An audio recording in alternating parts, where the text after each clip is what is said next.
अस्सलाम वालेकुम दोस्तों, मैं मोहम्मद इकबाल खालिद एडवोकेट। आज हम नेशनल सेल टैक्स रिटर्न में जो हमारा सेल टैक्स पेएबल मौजूद होता है या सेल टैक्स पेएबल हमारा होता है, उसकी पेमेंट के बारे में डिस्कस करेंगे कि वो नेशनल सेल टैक्स पे जो रिटर्न है उसकी पेमेंट जो है वो कैसे होगी, पीएसएडी कैसे जनरेट होगी और वो कैसे हम सीपीआर जनरेट करके अपनी रिटर्न सबमिट कर सकते हैं। तो आइए चलते हैं। सबसे पहले तो यह एक चीज़ ज़हन में रखने की है कि एफबीआर की 3 मेन वेबसाइट्स इस वक्त काम कर रही हैं।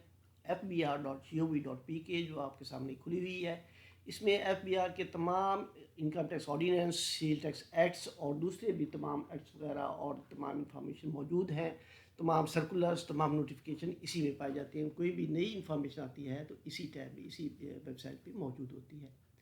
एफबीआर की जो दूसरी वेबसाइट है वो लॉगिन सेल टैक्स रिटर्न की है, जो आईआरएस पे का आईआरएस है। आईआरएस में हम यूज़र आईडी पासवर्ड रिटर्न देने के बाद हम अपनी sale tax return, income tax return, withholding statements वगैरह इसके थ्रू सबमिट कर सकते हैं।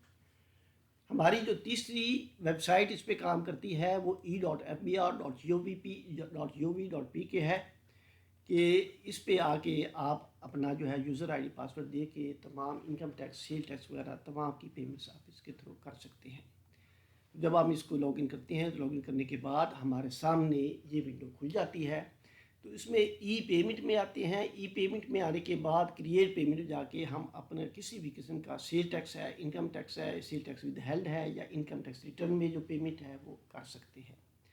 इसके अलावा जो आपने पेमेंट्स कर दी हैं तो उसके नतीजे में जो सीपीआर जनरेट हो चुके हैं, आप उनकी इंफॉर्मेशन भी यहाँ पे जाके देख सकते हैं कि आपके कितने सीपीआर हैं, उसका प्रिंट ले सकते हैं सर्च पेमेंट में जाके। वो इसका सिलेक्ट करने के बाद हम क्रिएट पेमेंट में आते हैं। यहाँ पे सेल टैक्स जो है वो हम उसमें जाते हैं तो हमारे सामने सेल टैक्स जो है क्रिएट पेमेंट में सेल टैक्स ये वेबसाइट खुल जाएगी, नई विंडो।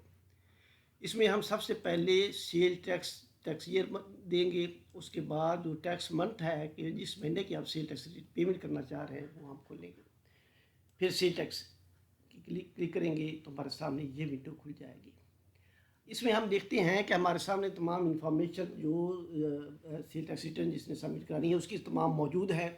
तो यहाँ पे हम देखते हैं कि सेल टैक्स जो है यहाँ पे हम फिगर देंगे सेल टैक्स की, और सेल टैक्स ऑन सर्विसेज की भी है। एफबीआर के हेड अकाउंट में है तो वो यहाँ पे आ जाएगी। इस तरह क्रिश्चियन का सेल टैक्स है तो वो यहाँ पे आएगा। तो आने के बाद हम देखते हैं कि हमारा अपनी सेल टैक्स रिटर्न में कि कितना सेल टैक्स पेएबल है जो हम यहाँ पे पेमेंट जिसकी करना चाह रहे हैं। हम आते हैं अपनी सेल टैक्स रिटर्न को खोलते हैं कि उसमें हमारा कितना सेल टैक्स पेएबल है। जब हम वो खोलते हैं तो हम देखते हैं कि वहाँ पे 64,087 रुपीज़ हमारी सेल टैक्स रिटर्न में फॉर द मंथ जो है वो पेएबल है। पेड अमाउंट में अभी तक कुछ नहीं आ रहा। तो अब हम जाते हैं दोबारा अपनी सेल टैक्स रिटर्न में अपनी विथहोल्डिंग टैक्स पेमेंट के लिए, सेल टैक्स पेमेंट के लिए। तो यहाँ पे हम वो अमाउंट जो है वो यहाँ पे डालेंगे। ये डालने के बाद हम ये है सेम अमाउंट हम यहाँ पे डाल देंगे। ये डालने के बाद अब हम जाएंगे क्रिएट पेमेंट में। क्रिएट पेमेंट में जाने के बाद हम जो है वो कंफर्म करेंगे, और जब हम कंफर्म करेंगे तो हमारे सामने ये हमारी विंडो खुल जाएगी जिसमें आ जाएगा आपकी पीएसएल होगी और उसका शहर होगा कि किस शहर में आप उसकी पेमेंट करना चाह रहे हैं। तो वो हम जो यहाँ पे प्रिंट करेंगे तो प्रिंट करने के बाद हमारे सामने जो पीएसआईडी जनरेट होगी वो पीएसआईडी यहाँ पे खुल जाएगी। ये पीएसएलई का प्रिंट लेंगे। अगर तो इंडिविजुअल है तो यहाँ पे स्टैम्प अपना सिग्नेचर करेंगे। अगर वो कंपनी है तो साइन और स्टैम्प करने के बाद बैंक में डिपॉजिट कराएंगे चेक के साथ या कैश पेमेंट या जिस तरह भी जो आपका इंस्ट्रूमेंट है उसकी पेमेंट आप इसके थ्रू करा देंगे।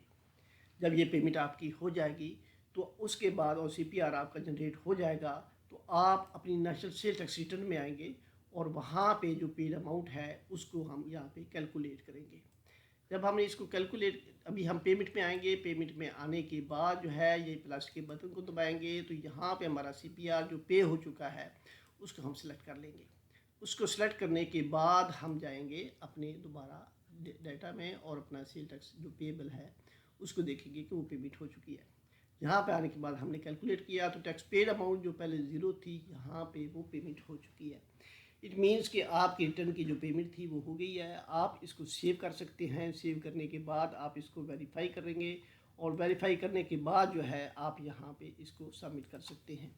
तो हमने इसको वेरीफाई किया, उसको वेरीफाई करने के बाद ये हमारी वेरिफिकेशन हो जाती है। उसके बाद हम सबमिट में आएंगे, सबमिट ये यस करेंगे तो आपकी सेल टैक्स रिटर्न सबमिट हो जाएगी।